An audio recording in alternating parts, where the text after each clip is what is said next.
మీ ఎలాంటి వ్యాపార ప్రకటనలకైనా వెంటనే మా ఛానల్ సంప్రదించండి. నమస్తే. ఈ రోజు మన స్టూడియోలో ప్రముఖ ఆధ్యాత్మికవేత్త, జ్యోతిష్య వాస్తు పండితులు, లలితాదేవి ఉపాసకులు బ్రహ్మశ్రీ నానాజీ పట్నాయక్ గారు ఉన్నారు. గురుగారితో మాట్లాడదాం. నమస్కారం గురుగారు. శ్రీమాత్రే నమః. గురుగారు ఆగస్టు మాసం వృశ్చిక రాశి వారి పరిస్థితి ఏ విధంగా ఉండబోతుంది? ఎలాంటి పరిస్థితులు ఎదురయ్యే అవకాశాలు కనిపిస్తున్నాయి? ఈ పరిస్థితులు చెప్పబోయే ముందు సహజసిద్ధంగా వీళ్ళ లక్షణాలు ఎలా ఉంటాయి సాధారణంగా వృశ్చిక రాశి వాళ్ళకి? ఎనీ వృశ్చిక రాశి అండి, కొంచెం గురువు సంబంధం ఉంటే కొద్దిగా వాళ్ళకి కాంపిటీషన్ లక్షణాలు తక్కువగా ఉంటాయి, కానీ అదర్వైజ్ వీళ్ళు కాంపిటేటివ్గా ఫీల్ అయినట్టు ఎవరు అవ్వలేరు. అంటే అది ఒక రకంగా మంచిదే, ఎందుకంటే కాంపిటేటివ్గా ఉంటేనే మనం ఎదుగుతాం కూడా. సో వీళ్ళకి ఎంతసేపు అయినా పని చేయగలరు. ఒకటి అంటే స్ట్రాంగ్గా ఉంటారండి, అలసిపోవడం అనేది ఉండదు వీళ్ళకి. ఎప్పుడు ఎనర్జెటిక్గా ఉంటారు వృశ్చిక లగ్నం వారి. ఇంకేదో వాళ్ళకి రోగస్థానం యాక్టివ్ అయితే చెప్పలేను తప్ప 99% of people is always energy, competitive, మొండిగా ఉండడం, ఎన్ని గంటల సేపు పనిచేసినా సరే వాళ్ళు అలసిపోకుండా ఉండడం అనేటువంటిది వాళ్ళకి సహజ సిద్ధంగానే ఒక లక్షణం. అయితే ఈ వృశ్చికం వారికి శని ప్రభావం ఎక్కువగా ఉంటే మాత్రం కొంచెం లాంగ్ టర్మ్ ఇబ్బందులు వస్తాయి, కానీ అదర్వైజ్ వెరీ గుడ్, ఇంకా అందులో డౌట్ ఏం లేదు.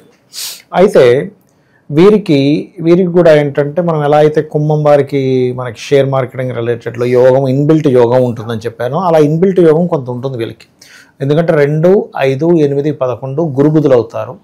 సో ఈ గురుబుధులు గనక కనెక్టివిటీ ఉండి వీళ్ళకి ఒక నీచభంగ రాజయోగం కానీ ఒక విపరీత రాజయోగం కానీ వీళ్ళకి ఏర్పడింది అంటే 100% వీళ్ళు షేర్ మార్కెట్లో దూసుకుపోగలుగుతారు. అది లేకపోతే మాత్రం వీళ్ళు వెళ్ళకూడదు, ఎందుకంటే వీళ్ళ మైండ్ అట్లా లాగుతుంటుందండి. లాగుతున్నప్పుడు చూడండి, చాలామంది బిజినెస్లు చేయాలనిపిస్తుంది, అదంటారు ఇదంటారు, షేర్ మార్కెట్ అంటారు, లేకపోతే లాటరీ కొనుక్కుందాం అనుకుంటారు. మీరు కేరళ సైడ్ చూస్తే కొన్ని లక్షల వేల మంది రోజు లాటరీలు కొంటారు, కానీ అందులో కొంతమందిగా తగులుతుంది. ఎందుకు అలాగంటే దట్ ఈజ్ యోగం. అలాగే ఇది ఒక రకమైన లాటరీ యోగం షేర్ మార్కెట్ అనేటువంటిది. దానికి నీచభంగ రాజయోగం, విపరీత రాజయోగం మస్ట్, ఇది ప్రధానంగా చూసుకోవాలి. ఇందులో వీళ్ళకి ఇంకోటి ఏంటంటే, ఏదైనా పని చేసేటప్పుడు సిన్సియర్గా చేస్తుంటారు. బికాజ్ ఆఫ్ దశమాధిపతి కర్మకారకుడి సన్, టైమింగ్కి చేయడం ఇట్లాంటివి అధికంగా ఉంటాయి వీళ్ళకి. ఎవరో ఇంకా సన్ పాడైపోతే చెప్పలేం, కానీ బట్ వీళ్ళలో ఆ ప్రిన్సిపల్స్ అనేవి బలంగా ఉంటాయండి. ప్రిన్సిపల్గా ఉండాలి, ధర్మంగా ఉండాలనేది, ధర్మానికి ఎక్కువ ప్రాధాన్యత ఇస్తారు వృశ్చికం వారు. ఓకే, ప్రస్తుతం వీళ్ళ టైం ఎలా నడుస్తుంది? ఆగస్టు మాసం ఎలాంటి జాగ్రత్తలు తీసుకోవాలంట? ఇప్పుడు చూసుకుంటే ఫస్ట్ ఆఫ్ ఆల్ ఏంటంటే, వీళ్ళకి శని పంచమంలో ఉండే శని వక్రించాడండి. ఎప్పుడైనా పంచమంలో ఉండే శని వక్రించినప్పుడు ఇప్పటికే ఆల్రెడీ రెగ్యులర్గా షేర్ మార్కెట్లో ఉన్నాం అనుకునే వాళ్ళు కొంత జాగ్రత్త తీసుకోవాలి.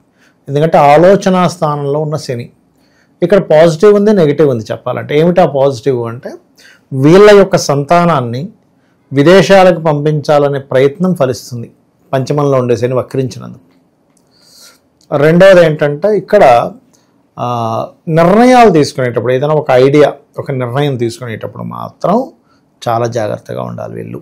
బికాజ్ ఆఫ్ ఈ పంచమ శని అనేటువంటిది ఏంటంటే, ఇది ఇచ్చే రిజల్ట్స్ ఎట్లా ఉంటాయంటే ఆలోచన మీద చూపిస్తూ ఉంటుంది. ఒక ఫ్రెండ్ ద్వారానో లేకపోతే ఒక నిర్ణయం తీసుకుంటాం. ఆ నిర్ణయం, అందులో ముఖ్యంగా రాజకీయ నిర్ణయాలు తీసుకునేటప్పుడు వీళ్ళు చాలా జాగ్రత్తగా ఉండాలి. ఫైనాన్షియల్ హౌస్ ఏదైతే ఉంటుందో, సెకండ్ హౌస్ని జూపిటర్ అండ్ వీనస్ 2 యాక్సెప్ట్ చేస్తున్నాయి. సో ఆస్పెక్ట్ దాని మీద ఎప్పుడైతే పడుతుందో, ఆ దృష్టి వల్ల వీళ్ళకి ఫైనాన్షియల్గా మంచి గ్రోత్ అయితే ఉంది అనేటువంటి చూపిస్తుంది. కాకపోతే 4వ స్థానంలో రాహు ఉండి శని అక్కడికి వస్తున్నందుకు, వీళ్ళు అంటే వక్రించి శని వెనక్కి వస్తున్నందుకు కొంచెం మానసికంగా, కొంచెం మనసు లేదా ఎమోషన్గా ఉండే విషయాలకు కొంత జాగ్రత్తగా ఉండాలి. అదేవిధంగా తల్లిగారి ఆరోగ్యం విషయంలోని వీళ్ళు ఏదైనా కోర్సెస్ తీసుకునేటప్పుడు కూడా కొంత జాగ్రత్త పడాలి. కోర్సు తీసుకునేటప్పుడు, లేకపోతే ఇప్పుడు మొన్నటి వరకు వీళ్ళకి అర్ధాష్టమి శని నడిచి ముందుకు వెళ్ళిపోయి మళ్ళీ వెనక్కి వస్తున్నాడు, కాబట్టి కన్స్ట్రక్షన్స్ చేసే విషయంలోని ఈ యొక్క అంశాలలో చాలా చాలా చాలా కేర్గా ఉండాలి. ఇది ప్రధానంగా వీళ్ళు తీసుకోవాల్సినటువంటి జాగ్రత్త. లేకపోతే ఒక్కొక్కసారి ఇంట్లో కూడా వెస్ట్ కానీ నైరుతి కానీ దోషాలు ఉండే ఇల్లులు తీసుకుంటారు తెలియక. రాహు ప్రభావం ఎప్పుడైనా ఉంటే మొదట రాహు నైరుతికి కారకుడు, శని వెస్ట్కి కారకుడు. ఈ 2 గ్రహాలు కలిసే ఇక్కడ కలవబోతున్నాయి. ఈ కలవబోతున్నందుకు వీళ్ళు ఎటువంటి ప్రాపర్టీ తీసుకున్నా నైరుతి ఏమైనా ఓపెన్ ఎక్కువగా ఉందా, పెరిగిందా, తరిగిందా చెక్ చేసుకోవాలి. ఇవి చేసుకోకపోతే ఏమవుతుందంటే, వాస్తు దోషం వల్ల వీళ్ళు అనవసరంగా ఇబ్బంది పడతారు. అది ముఖ్యంగా చూసుకోవాలి. ఇంకోటి, తల్లిగారికి ఏదైనా చిన్న హెల్త్ ఇష్యూస్ ఉన్నా వెంటనే చెకప్ చేయించడం, ఇటువంటి జాగ్రత్తలు తీసుకోవాలి. అయితే వీళ్ళకి 17వ తేదీ నుంచి ఓన్ హౌస్లోకి, కర్మస్థానంలోకి రవి వస్తున్నాడు. సో ఇక్కడ ఆల్రెడీ ఇన్ని రోజుల నుంచి, ఒక 2 నెలల నుంచి కుజుడు ఉండి చేస్తున్న ఉద్యోగంలో విపరీతమైన స్ట్రెస్ వైరాగ్యం పడినటువంటి వీళ్ళకి రిలీఫ్ అయితే ఇక్కడ నుంచి వస్తుంది, అందులో ఎటువంటి సందేహం లేదు. కాకపోతే లాభంలోకి కుజుడు ఉన్నందుకు కొంచెం కాంపిటీషన్ ఇట్లాంటి వాటిల్లో సక్సెస్ అవ్వడము, స్పోర్ట్స్ రంగాల్లో సక్సెస్ అవ్వడము ఇటువంటివి ఉంటాయి. కొద్దిగా అంటే వివాహ నిర్ణయాలు అవి కుదురుతాయి, కానీ కొంచెం తాతగారి వైపు నుంచి ఉండేటువంటి బంధువర్గంలో వాళ్ళ సంబంధాలు సెట్ అవ్వడము ఇటువంటివి బలంగా చూపిస్తున్నాయి. ప్రమోషన్స్ కోసం చేసే ప్రయత్నాలు కొన్ని ఆటంకాలు ఏర్పడి ప్రమోషన్స్ వస్తాయి. చెప్పాలంటే గవర్నమెంట్ జాబ్స్ కోసం ప్రయత్నం చేసేవాళ్ళు, అందులో ముఖ్యంగా ఎండోన్మెంట్ డిపార్ట్మెంట్ ఉంటుంది. ఎందుకంటే కేతువు దశమంలో ఉన్నాడు. కేతువు ఆధ్యాత్మికత, ఎండోన్మెంట్ రిలేటెడ్ గుడులు, గోపురాలు, క్షేత్రాలు వీటికి కారకుడు. అక్కడికి ఎప్పుడైతే రవి వస్తున్నాడో ఈ ఆగస్టు 15 నుంచి నెక్స్ట్ మంత్ 17వ తేదీ వరకు కూడా ఆ విషయంలో పాజిటివ్గా ఇస్తాడు. ఇక్కడ ఇందులో మరలా ఎవరైనా మెడికల్ రంగాల్లో సీట్ కోసం ప్రయత్నం చేసిన, మెడికల్ సంబంధించిన ఏమైనా కొత్తగా వాళ్ళు కన్సల్టెన్సీ సెంటర్స్ లాంటివి పెట్టుకున్న ఇటువంటి వాటికి చాలా చాలా చాలా అనుకూలంగా ఉంటుంది వీరికి. ఇక వివాహాల విషయంలో ప్రేమకి సంబంధించిన వ్యవహారాలు ఎవరన్నా పెళ్లి చేసుకోవాలంటే అవి కుదరటానికి ఎంతవరకు అవసరం? సీక్రెట్గా బంధువర్గంలో వారనే కొంచెం సీక్రెట్గా వివాహం చేసుకోవడానికి ఛాన్సెస్ ఎక్కువగా ఉన్నాయి ఒకటి. రెండవది ఏంటంటే ఒక్కొక్కసారి చూడండి, ఇద్దరు వ్యక్తుల మీద ఇష్టం ఉంటుంది ఒక వ్యక్తికి.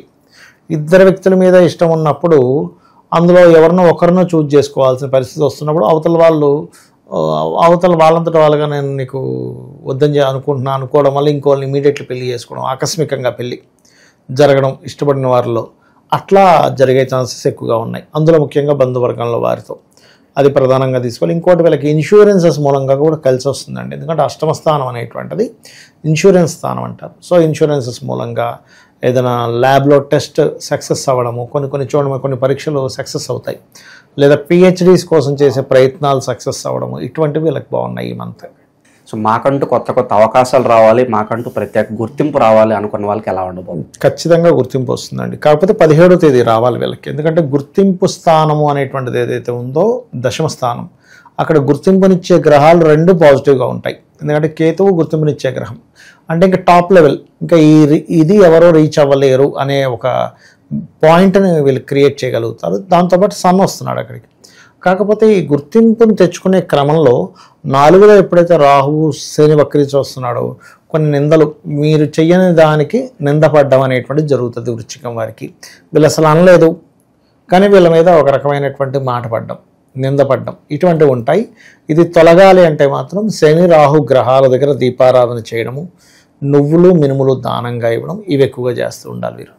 ఇక ఓవరాల్గా ఈ మాసం ఎలాంటి దైవారాధన పరిహారాలు బాగా అవసరం అంటారు వీళ్ళకి ఎక్కువగా దక్షిణామూర్తి ఆరాధన, దత్తాత్రేయుడు ఆరాధన మంచిదండి.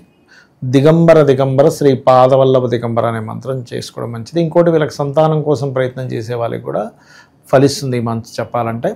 మరియు దాంతోపాటు దక్షిణామూర్తి, దత్తాత్రేయుడు, దక్షిణామూర్తి ఇవి చేసుకోవడం మంచిది. ఓకే, ఓవరాల్గా ఈ ఆగస్ట్ మాసం వృశ్చిక రాశి వారి పరిస్థితి ఏ విధంగా ఉండబోతుందో చాలా బాగా వివరించారు. ధన్యవాదాలు. శ్రీమాత్రే నమః.